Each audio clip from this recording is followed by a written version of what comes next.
India's Adani Group have in fact lost a 46,000 crore. Hardenberg Research has published a report. The conglomerate engaged in market manipulation and accounting fraud. The report is a malicious combination of selective misinformation. $6 billion gone in a day.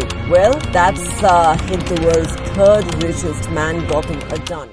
Accusations of the worst fraud in corporate history have been made against Gautam Adani, the third richest man in the world and chairman of the billion-dollar empire Adani Group.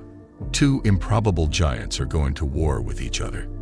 The Indian giant Adani Group is valued at over $200 billion, and its adored billionaire founder, Gautam Adani, is on one side of the argument.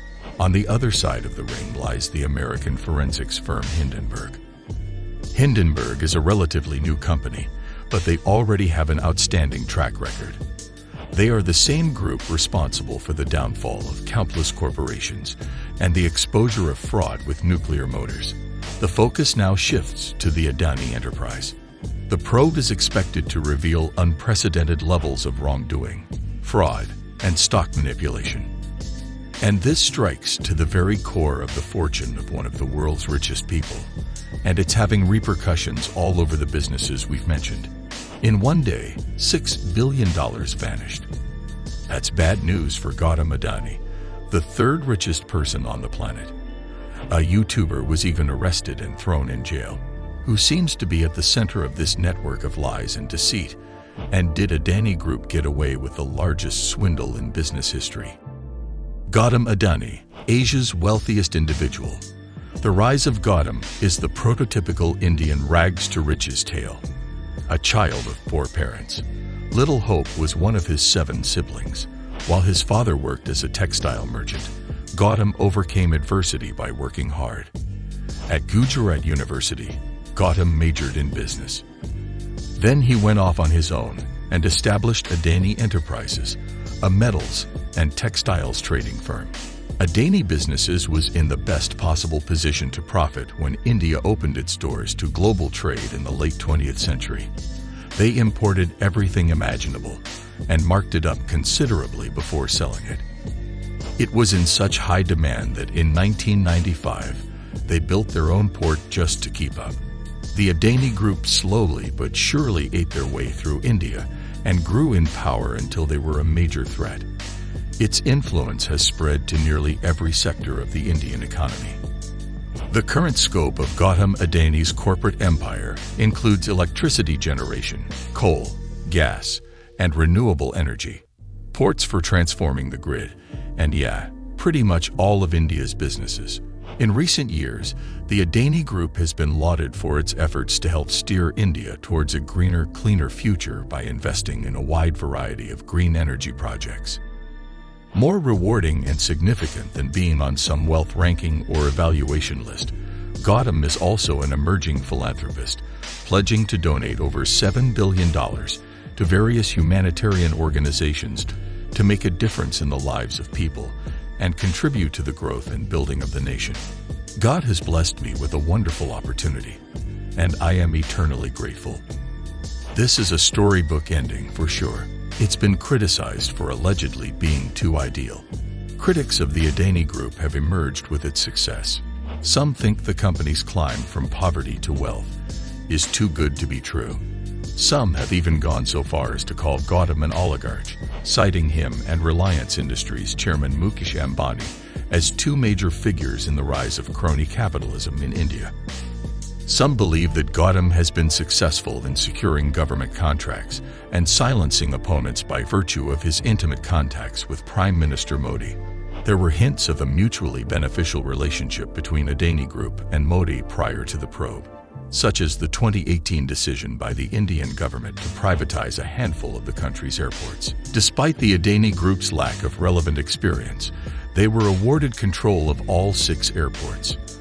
And like that, we've risen to prominence as a major force in India's aviation industry. Adani Group purchased 29% of NIT, a national news network, in August 2022. They did this on purpose through an intermediary, and NIF issued a statement claiming that the transaction occurred without their knowledge, approval, or participation. Modi, Perhaps Gautam has traded metals and minerals for the most valuable commodity, but some are concerned that this kind of power over a national TV channel could compromise the station's independence. The probe was dropped, and that altered the political landscape. The group that professionally wagers against firms promises an even larger spectacle than the fire of the Hindenburg blimp. The destruction of a company worth $200 billion. But does it provide Hindenburg's initial criticism of Adani's foundational weaknesses? There are 8 members of the Adani family who play significant roles in the Adani Group. Their reputations aren't exactly stellar either. At least twice, CEO Rajesh Adani was taken into custody on charges of forgery and tax evasion. Vinod Adani, the company's executive director, is under scrutiny for allegedly orchestrating a scheme to launder money. Samir Vora, an executive, is alleged to be the ringleader of a fraudulent diamond trading operation. According to Hindenburg, the Adani family has been the subject of 4 separate government fraud, money laundering, theft, and corruption investigations for setting up a web of offshore shell businesses. Remember that investigations into Hindenburg's claims were halted, or it may be held up by bureaucracy in India. Why would they do it? I have no idea. However, billions of dollars have been transferred in and out of Adani Group's subsidiaries through a web of offshore shell firms owned by close associates of Vinod Adani, with no stated workers, no defined purpose, and no contact details. The DRI, the Indian equivalent of the FBI, claimed in a 2014 inquiry that the Adani Group over-invoiced its imports to 7 offshore firms in order to launder money and manipulate the stock of the Adani Group. The Adani gang, which appears to love the media when it works in their favor, seems to despise it when it is used against them. Paranjoy Tarutra, an investigative journalist, was eventually sentenced to prison for producing articles regarding the Adani Group's attempts to avoid textual disclosure. Reporters Without Borders, RSF, opined that Paranjoy Thakurta is being subjected to a new level of persecution thanks to the Adani Group's use of the Kutch court. There appears to be a trend here. They allegedly gave a home of an environmental activist a low rating, sued a YouTuber, and intimidated a documentary production firm in Australia.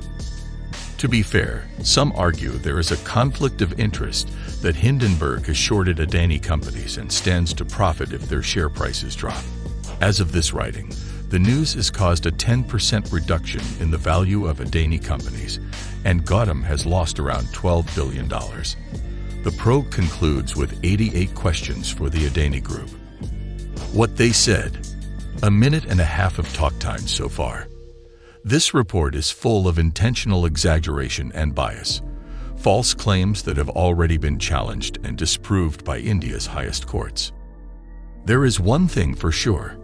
As the 2 giants fight and wrestle, they'll kick up a lot of dust, but one way or another, when everything calms down, the Indian people will analyze the situation for what it is, truthfully, regardless of your opinion. Gautam Adani's meteoric climb to power is an intriguing tale. If you've enjoyed learning about the rise and fall of billionaires and business tycoons, make sure to subscribe to our channel BizVentures, and don't forget to hit the bell icon.